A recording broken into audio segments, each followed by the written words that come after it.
غنی کا مطلب بے پرواہ، جسے کسی کی ضرورت نہ ہو۔ حمید کا معنی قابل تعریف۔ تو اللہ نے ہمیں اس آیت میں بتایا کہ ہم سب اللہ کے در کے محتاج ہیں۔ اللہ تعالیٰ نے انسان کو اشرف المخلوقات پیدا کیا، سب سے زیادہ عزت والی مخلوق۔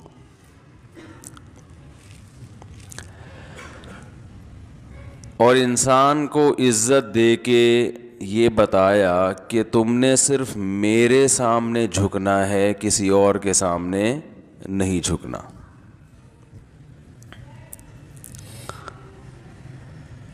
کسی اور کے سامنے جب انسان جھکتا ہے تو اس جھکنے کی دو قسمیں ہیں۔ ایک قسم ایسی ہے جس سے وہ اسلام سے ہی خارج ہو جاتا ہے، اور ایک قسم ایسی ہے جس سے اسلام سے خارج تو نہیں ہوتا لیکن اس کی عزت اللہ کی نظر میں گر جاتی ہے۔ ایک جھکنا جس سے انسان اسلام سے ہی خارج ہو جاتا ہے وہ ذلت اور کسی اور کے سامنے وہ انکساری جو عبادت کہلاتی ہے، یعنی کسی اور کی عبادت پہ آ جانا۔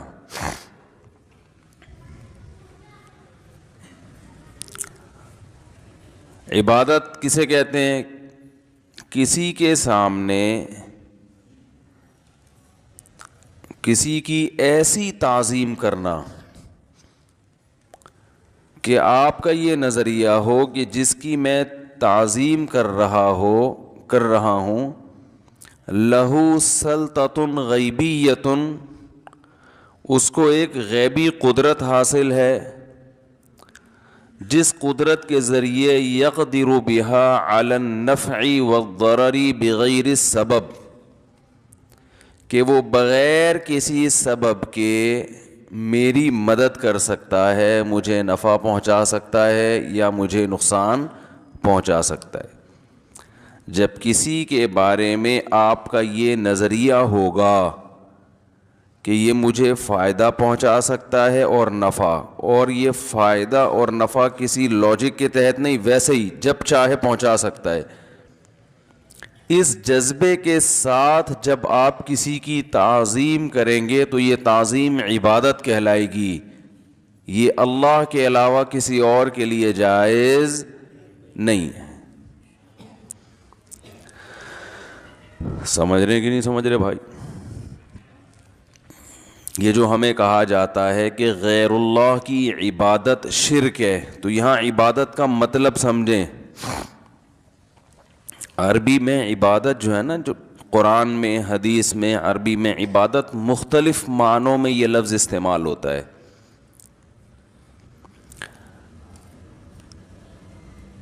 غلامی، عبادت کا لفظی مطلب کیا ہے؟ غلامی۔ تو صرف غلام بننے سے آدمی شرک تھوڑی ہو جاتا ہے، مشرک تھوڑی ہو جاتا ہے کسی کا غلام بننے سے۔ غلامی تو جو کمپنی کے ملازم اپنے باس کی غلامی کر رہے ہوتے ہیں، خادم اپنے آقا کا غلام ہوتا ہے۔ تو عبادت کا لفظی ترجمہ تو ہے غلامی، لیکن عبادت جب ہم کسی کی کر کے مشرک بن جاتے ہیں تو اس میں صرف اس سے غلامی مراد نہیں ہوتی۔ اصل میں آج کل نا توحید ہی کو ڈیفائن نہیں کیا جا رہا کہ توحید کہتے کس کو ہیں، شرک کسے کہتے ہیں، تو بڑے مسائل کھڑے ہو گئے ہیں معاشرے میں۔ بعض لوگوں نے ہر چیز کو شرک کہنا شروع کر دیا، کیونکہ توحید کا لفظ اس سے لوگ محبت کرتے ہیں، تو انہوں نے فتوے جھاڑنا شروع کر دیے۔ جو بھی کسی کی تعظیم کرے گا اس کو کیا کہنا شروع کر دیا؟ مشرک۔ اور بعض لوگوں نے اتنی تعظیم شروع کر دی کہ مشرک بھی ہو گئے، مگر ان کا وضو بی بی تمیزہ کا وضو ہے۔ وہ توحید کی جتنی مرضی دھجیاں اڑا دیں، ان کی توحید ٹوٹتی نہیں ہے۔ بی بی تمیزہ کا وضو سنا ہے؟ بی بی تمیزہ جو ہے وہ نماز نہیں پڑھتی تھی، تو مسجد کے قاری صاحب نے اس کو کہا نماز پڑھا کرو، اس نے کہا وضو نہیں آتی، تو انہوں نے کہا چلو وضو کا طریقہ میں تمہیں سکھا دیتا ہوں، تو بی بی تمیزہ کو مکمل وضو کرایا انہوں نے کہ ایسے کرتے ہیں، مکمل وضو کرا کے سفر پہ چلے گئے۔ 8-10 سال کے بعد قاری صاحب واپس آئے، بی بی تمیزہ سے پوچھا نماز پڑھ رہی ہو؟ کہا الحمدللہ 10 سال میں ایک نماز بھی قضا نہیں کی۔ بھائی وضو بھی کرتی ہو؟ وہ تو آپ کرا کے چلے گئے تھے۔ تو یہ 10 سال سے بی بی تمیزہ کے 6 بچے ہوئے، اس میں بھی وضو نہیں ٹوٹا ان کا۔ تو یہ بڑا پاورفل وضو ہے یا نہیں ہے؟ تو بعض لوگوں کی توحید اتنی پاورفل ہوتی ہے کہ وہ جو مرضی کرتے رہیں ان کی توحید ٹوٹتی نہیں ہے۔ یا رسول اللہ مدد بھی ہے، یا غوث اعظم بھی مدد، اور علی بھی مشکل کشا، اور فلاں بھی مشکل کشا، فلاں بھی حاجت روا، ساری دنیا سے مدد مانگیں گے، اور یہ نظریہ رکھیں گے ہم جہاں بیٹھے ہیں جدھر سے نبی کو پکاریں، نبی ہماری پکار سنتے ہیں، ہماری پکار کا جواب دیتے ہیں، ہماری حاجت روائی کرتے ہیں۔ تو یہ اتنی پاورفل توحید ہے کہ یہ کچھ بھی کرتے رہو، یہ توحید ان کی ٹوٹتی نہیں ہے۔ تو یہ اس سے تو بی بی تمیزہ کا وضو ہو گیا یہ۔ تو افراط و تفریط غلو ہے۔ بعض لوگ توحید کے معاملے میں ایسے سینسٹیو ہیں کہ ان کی نظر میں ہر ایک کیا ہے؟ مشرک ہے۔ وہ اگر کسی کو دیکھیں گے نا اپنے پیر صاحب کے جوتے اٹھا رہا ہے تو وہ بھی گویا مشرک ہے، اس نے تعظیم کی۔ کسی بزرگ کا ہاتھ چوم رہا ہے تو وہ بھی مشرک۔ فضائل اعمال کی کرامتیں جو ہیں وہ بھی کیا ہیں؟ حالانکہ وہ کرامتیں ہیں، کرامت تو توحید کی علامت ہوتی ہے کہ اللہ اپنے بندوں کے ہاتھوں یہ بھی کر سکتا ہے، تو اللہ کی توحید کی دلیل ہے، قدرت کی دلیل ہے کہ اللہ نے کسی بزرگ کے ہاتھ پہ یہ بھی کر کے دکھا دیا، تو یہ تو اللہ کی قدرت کی دلیل ہے، بزرگ کی قدرت کی تھوڑی دلیل ہے۔ لیکن اس کو بھی انہوں نے کیا کہنا شروع کر دیا؟ شرک۔ فضائل صدقات بھی شرک، فضائل اعمال بھی شرک۔ مگر یہی کرامتیں جب بخاری اور مسلم کے محدثین اور راویوں سے صادر ہوں تو وہاں کوئی کلپ مارکیٹ میں نہیں آئے گا، چپ، ٹھیک ہے نا؟ سمجھ رہے ہیں؟ فضائل اعمال یا فضائل صدقات میں کوئی بزرگ کی کرامت ہے کہ مردہ زندہ ہو گیا تو فلانا ہو گیا تو ڈمکانا ہو گیا، تو وہ شرک۔ لیکن وہی کرامت کسی ایسے محدث سے منقول ہو جو بخاری اور مسلم کے راویوں میں سے ہو تو کوئی کلپ ان لوگوں کا مارکیٹ میں نہیں آئے گا، چپ ہو جاتے ہیں، منافق ہیں۔ تبھی ہم بار بار کہتے ہیں کوئی سامنے بیٹھے گا تو بات کرے آدمی، بیٹھتے ہی نہیں کمبخت، سامنے کبھی نہیں بیٹھیں گے۔ تو کرامت شرک نہیں ہوتی، کیونکہ کرامت کی نسبت کس کی طرف ہوتی ہے؟ اللہ کی طرف۔ بزرگ کی طرف مجازن نسبت کی جاتی ہے۔ معجزہ اصل میں اللہ کی طرف منسوب ہوتا ہے، معجزے کی نسبت پیغمبر کی طرف مجازن ہوتی ہے، حقیقتاً نہیں ہوتی۔ حضرت عیسیٰ علیہ السلام کہتے تھے احیی الموتیٰ، میں مردوں کو زندہ کرتا ہوں، حالانکہ ہمارا یہ نظریہ حضرت عیسیٰ مردوں کو زندہ نہیں کرتے تھے، نہ کر سکتے تھے، یہ طاقت کسی بشر میں ہے نہیں۔ لیکن حضرت عیسیٰ کی طرف مردوں کو زندہ کرنے کی نسبت یہ شرک نہیں ہے، اس لیے کہ یہ حقیقی نسبت نہیں ہے۔ اللہ زندہ کرتا تھا، زبان حضرت عیسیٰ کی استعمال ہو رہی ہے تو مجازاً ان کی طرف نسبت کر دی۔ تو بعض لوگوں کو شرک کے فتوے لگانے میں ماسٹر، اور بعض ایسے ہیں کہ ان کی توحید بی بی تمیزہ کے وضو کی طرح، وہ ٹوٹنے کا نام لے گی نہیں۔ تو میں اصل میں یہ عرض کر رہا تھا کہ کون سی تعظیم ایسی ہے جو عبادت کہلاتی ہے، اور جس کی وجہ سے انسان اسلام سے خارج ہو جاتا ہے.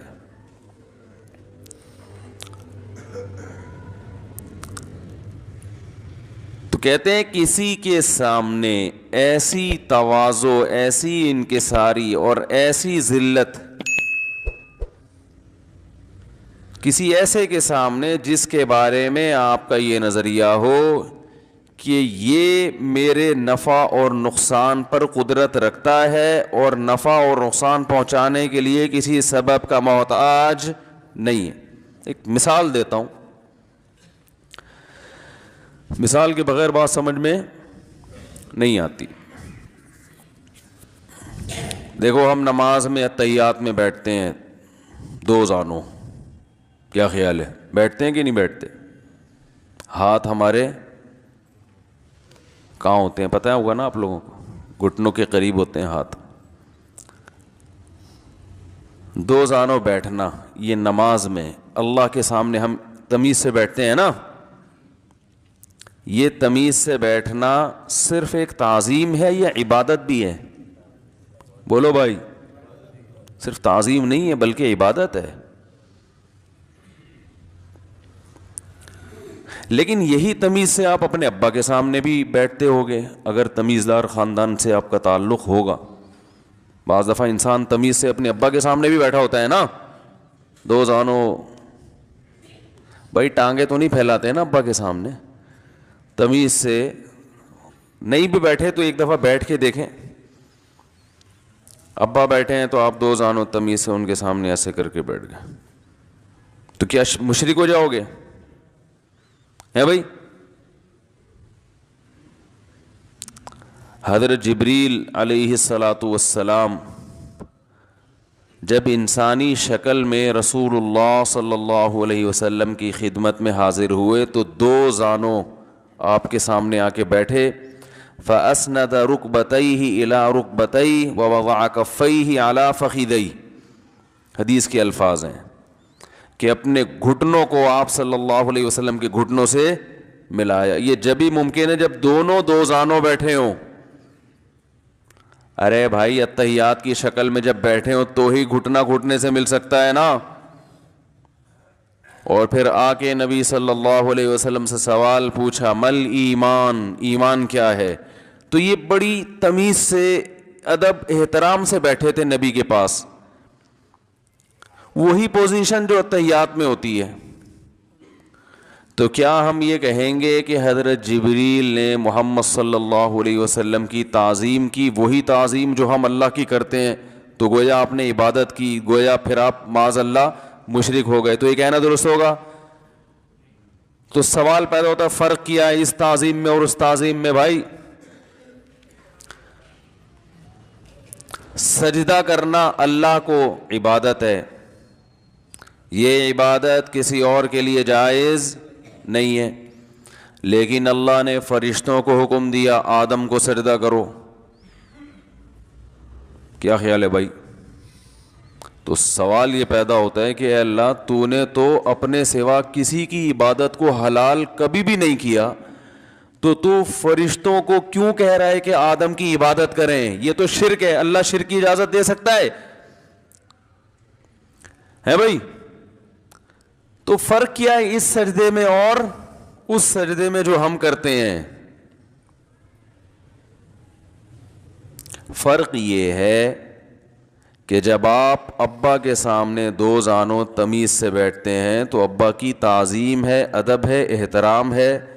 لیکن دل میں یہ جذبہ نہیں ہے کہ یہ تعظیم میں اس لیے کر رہا ہوں کہ یہ جو سامنے والا اتنا قابل تعظیم ہے کہ میں اس کا ایسا غلام ہوں کہ یہ میری ذات پہ جو چاہے تصرف کر سکتا ہے، یہ جب چاہے مجھے فائدہ پہنچا سکتا ہے، جب چاہے مجھے نقصان پہنچا سکتا ہے. یہ فائدہ پہنچائے گا بھی تو سبب کے تحت. بھائی تھانے دار کے سامنے آپ دو زانوں بیٹھتے ہیں اس لیے کہ فائدہ پہنچا سکتا ہے، نقصان بھی پہنچا سکتا ہے، لیکن ایک دائرہ کار ہے، اس دائرے سے آگے نہیں جائے گا. تعلقات استعمال کرے گا، یہ سبب ہے. بندوق کا استعمال کرے گا، یہ سبب ہے. آپ اگر اس سے بڑا تعلق لے آئے، بلکہ وہ آپ اس کے سامنے دو زانوں بیٹھے تھے، ہے بھائی علاقے کا کوئی ایس ایچ او صاحب تھے، تو اس کو اس پہ بھی غصہ آئے کہ سجدہ کیوں نہیں کر رہے، اور اس نے اپنا کارڈ نکال کے دیا میں ایس ایچ او، آپ نے کارڈ نکالا کہ میں ڈی ایس پی ہوں۔ جیسے وہ ایک آدمی کو کسی نے چاقو دکھایا، بولا تیری جیب میں جو کچھ ہے نکال دے، اس نے بندوق نکالی، اس نے بولا اب تیری جیب میں جو کچھ ہے تو نکال دے۔ تو اب بجائے آپ اس کی تعظیم کریں، وہ آپ کی تعظیم شروع کر دے گا۔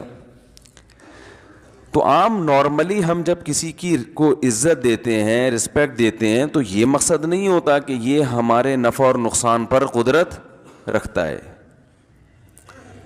اگر کوئی شخص کسی پیر و مرشد کی تعظیم کرے، سجدہ بھی نہ کرے، صرف تمیز سے دو زانوں بیٹھے، اور یہ نظریہ رکھے کہ یہ پیر صاحب بہت پہنچے ہوئے ہیں، ان کو منا کے رکھو ورنہ یہ مجھے فائدہ بھی پہنچا سکتے ہیں اور نقصان بھی، تو یہ بھی کافر ہے۔ اور آج کل جاہل پیروں کی تعظیم اسی جذبے سے ہو رہی ہے، ورنہ اس کمبخت پیر کے پاس نہ علم ہے نہ تقوی ہے، بس اس خوف سے کہ پتہ نہیں ہماری کچھ بگاڑ نہ دے۔ تو یہ بھی شرک ہے، کیوں بگاڑے گا؟ کیا ہے اس پوٹلے کے اندر جو نہ اس کی شکل اس قابل ہے کہ اس پہ عقیدت کی جائے، نہ توند اس پیر، جاہل پیروں کی توندیں دیکھی ہیں آپ نے؟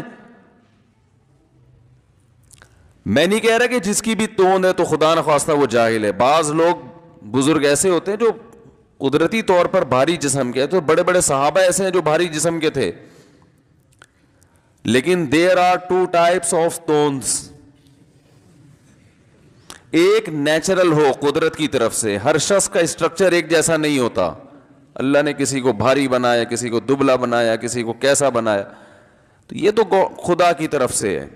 یہ تو صحابہ میں بھی تھے، تابعین میں بھی، آج بھی بڑے بڑے اللہ والے ہیں جن کے جسم بھاری ہیں، لیکن ایک توند وہ ہوتی ہے جو صدقے کے بکرے کھا کھا کے، بولو نا بھائی، نکلی ہو، جو مدرسے کے چندے کھا کے نکلی ہو، جو یتیموں کو دکھا دکھا کے،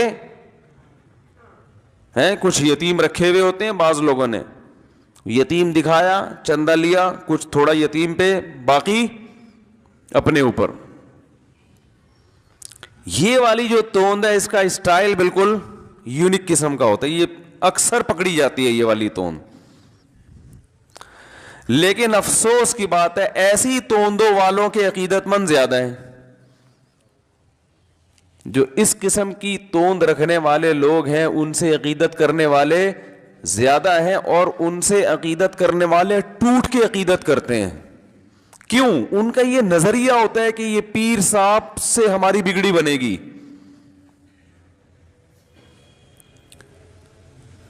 کسی عالم، مفتی، عام نارمل بزرگ جو بیچارہ سیدھا سادے سے ہوں، کہیں بھائی میں بھی تمہاری طرح کا انسان ہوں، کیا خیال ہے، میرے اپنے گھر کے مسائل حل نہیں ہو رہے، تمہارے کہاں سے حل کروں گا؟ کوئی اس طرح کی بات کرے، لوگ محبت کریں گے اس سے؟ تو بولیں یار یہ تو ہماری طرح کا انسان ہے، اس کے پاس کیا رکھا ہے، ٹماٹر خرید رہے ہیں، کبھی آلو خرید رہے ہیں، کبھی گاڑی کو دھکا لگا رہا ہے۔ لوگ ایسے شخص کو بزرگ ماننے کے لیے تیار، بولو نا، نہیں ہے۔ بزرگ کی ڈیفینیشن یہ کچھ ذرا ہٹ کے کچھ ہٹ کے ہو۔ کیا بتاؤں میں، آپ نام لے لے کے بتا سکتا ہوں کون کون الو بنا رہا ہے طبیعت سے، لیکن نام لینا مناسب نہیں ہے، بیانات بہت پھیل گئے ہیں، طبیعت سے الو بنا رہے ہیں۔ بعض ایسے ہیں جو بڑی فٹنس بھی ہے ان کی، توندیں نہیں نکلی، وہ بہت ڈیڑھ ہوشیار ہیں۔ انہوں نے کہا توند، آج کل مفتی صاحب نے توند کے خلاف کچھ بولنا شروع کیا تو فٹنس بھی ہے ان کی، چہرے پہ ایسا رونق، آپ بھول جاؤ بھائی۔ ایک نمبر کی، کیا بتاؤں میں، حرام خور ہیں، تعویذوں اور گنڈوں کے نام پہ لوگوں کو طبیعت سے الو بنایا ہوا ہے۔ یوٹیوب کے چینل چلا رہے ہیں، رسالے نکال رہے ہیں، ہر مہینے رسالے نکل رہے ہیں، یہ پڑھ لو تو یہ ہو جائے گا، یہ پڑھ لو تو وہ ہو جائے گا، فلانا جن، فلانی چڑیل، فلانا موکل، حصار. لوگ ان ناموں سے ہی بڑے متاثر ہوتے ہیں. یار موکل، اف، یہ تو ہمارے موکل کو بھی، حمزات کو بھی جانتا ہے. ٹوپی ڈرامہ ہے، موکل حمزات کچھ بھی نہیں ہوتا، بکواس ہے، آپ ہی ہو بس، اور کچھ نہیں ہے. وہ کہنا آپ کے موکل پہ قبضہ کر لیا ہے، بولے بھائی کیا ہے، کس پہ قبضہ کیا ہے، دکھا تو صحیح. بہت دن ہو گئے عاملوں کی گتنی بنائی ہے میں نے، مجھے بھی ابھی عجیب سا فیل ہو رہا تھا. ٹھیک ہے نا، عجیب سے کچھ کمی سی محسوس ہو رہی تھی. اصل میں کچھ دن پہلے میں نے ایک پیر کو دیکھا ہے، 2-4 دن پہلے، ماشاء اللہ وہ اور اس کے مریدین پھٹنے والے ایک دھماکے کے ساتھ، خود بخود ہی کھا کے نا. ایک وقت کی نماز نہیں ہے مسجد میں تکبیر اولیٰ کے ساتھ، نہ پردے کے حکام میں پابندی ہے کوئی، مونچھیں ایسے رکھی ہوئی ہیں جیسے کوئی پتہ نہیں کوئی محلے کا ڈاکو ہے. پہلے کم از کم لوگ شکل دیکھتے تھے کہ کچھ چہرے سے لگے، اب شکل کا بھی کانسیپٹ ختم ہو گیا. کہتے ہیں ان کے پاس کچھ ایسے علوم ہیں جو علماء کے پاس نہیں، علوم پہ چل رہے ہیں، علوم. ابھی پچھلے ہفتے ایک بہت بڑے عامل سے میری ملاقات ہوئی، عالم نہیں عامل، جنہوں نے بڑے کورسز کیے ہوئے ہیں عملیات کے. میں نے ان کو سائڈ پہ لے گیا، میں نے کہا ذرا چھاؤں میں آؤ یار. تو میں نے کہا مجھے تو پتہ ہے کہ تم طبیعت سے الو بنا رہے ہو لوگوں کو، تم نے پتہ نہیں فلاں جگہ بھی چلہ کاٹا، فلاں جگہ بھی چلہ کاٹا. میں نے کہا مجھ سے نہیں چھپاؤ یار، مجھے تو پتہ ہے کہ تم کیا کر رہے ہو، الو بنا رہے ہو. کہہ رہے خدا کی قسم الو بنانے کے علاوہ کچھ بھی نہیں ہے اس میں. اور کہا میں چونکہ مشہور ہو گیا، بڑا، بہت بڑا، تو جو چھوٹے چھوٹے مجھ سے آ کے کہتے ہیں، جو چھوٹے عامل ہیں، وہ سمجھتے ہیں ہم تو الو بنا رہے ہیں لیکن شاید یہ سچی مچی کا ہو. کہہ رہے وہ مجھے آ کے کہہ رہے ہوتے ہیں کہ ہماری ذرا نگرانی کریں، حفاظت کریں، حصار کھینچیں. کہہ رہے ہم بھی گھما دیتے ہیں، کچھ کھینچ رہے ہیں. کہہ رہے جیسے یہ بیوقوف ہے نا، اور ان کا نظریہ یہ کہ ہمیں تو نہیں پتا لیکن ہم سے بڑے والے کو پتا ہوگا. تو کہہ رہے میرا بھی یہی حال ہے، سمجھ رہے ہو. میرا بھی کہہ رہے یہی حال ہے. تو خیر عامل کی گت تو بنتی رہتی ہے، اس پہ تو بہت بیانات ہیں. لیکن عاملوں کی ایک اور مثلا کہ پیر صاحب بھی آئے ہوئے ہیں مارکیٹ میں نا، وہ کہتے نہیں ہے کہ میں عامل ہوں، میں بزرگ ہوں، بس ختم. کیوں بزرگ ہو، کیا ہے تمہارے اندر؟ بھائی بس پہنچے ہوئے ہیں، فلاں سے گدی ملی ہے ان کو، فلاں کا ہاتھ ہے ان کے سر پہ، تو فلاں کے سر پہ ہاتھ کی وجہ سے بال تو نکلے نہیں ان کے سر پہ، اتنی برکت بھی نہیں ہوئی، بس یہ فلاں کی وجہ سے ان کو ملا ہوا ہے. کیا ملا ہوا ہے؟ سب مبہم باتیں ہوں گی، کوئی بات بھی ایسی نہیں ہوگی جس کا کوئی ڈکشنری میں مطلب ہو. سمجھ رہے ہیں نا بھائی، یہ ان کے کچھ ہیں، ان کو کچھ خدا کی طرف سے کچھ ہیں چیزیں. کیا چیز ہے بھائی؟ چیزیں ہیں. یہ دیوبندی ہو، اہل حدیث ہو، بریلوی ہو، اور کتنے فرقے ہیں، شیعہ ہو یا مسلمین ہو، اس میں سب ایک جیسے ہیں، یاد رکھنا. اس میں کبھی دھوکے میں نہ آنا کہ فلاں کا خلیفہ تو فلاں کا ٹوپی ڈرامہ، یہ سب ٹوپی سب ایک جیسے ہیں. الا ان اولیاء اللہ لا خوف علیہم ولا هم یتقون. بزرگ کی ڈیفینیشن کیا ہے؟ قرآن نے بیان کی ہے. اولیاء اللہ، بزرگ کو ولی بھی کہتے ہیں نا، اولیاء اللہ بھی کہتے ہیں نا بھائی. اولیاء اللہ کہتے ہیں نا بزرگ کو، ولی کی جمع اولیاء، اور ولی اللہ کا دوست ولی. تو اللہ نے ولی کی ڈیفینیشن 2 لفظوں میں بیان کی ہے، لا خوف علیہم ولا هم یحزنون. پہلے تو بتایا کہ اللہ کے جو اولیاء ہیں، جو بھی بزرگان دین ہیں، ان پر قیامت کے دن کوئی خوف اور غم نہیں ہوگا. بتایا کہ اس سے پتہ چل رہا ہے گویا دنیا میں آزمائشیں آتی ہیں ان کے اوپر، لیکن آخرت میں نہیں ہوگی. دو لفظوں میں اللہ نے ڈیفائن کیا, لا خوف علیہم ولا هم يحزنون الذین آمنوا, جن کا عقیدہ درست ہو, وکانوا یتقون, اور جو گناہوں سے بچتے ہوں. بس یہ کون ہے؟ اولیاء اللہ. عقیدہ درست, توحید کا عقیدہ, ختم نبوت کا عقیدہ. اور دوسری چیز کیا ہے؟ گناہ سے بچتے ہوں, تقوی, نظر کی حفاظت, نماز قضا نہ کرتے ہوں, جماعت سے نماز, تکبیر اولیٰ کا اہتمام.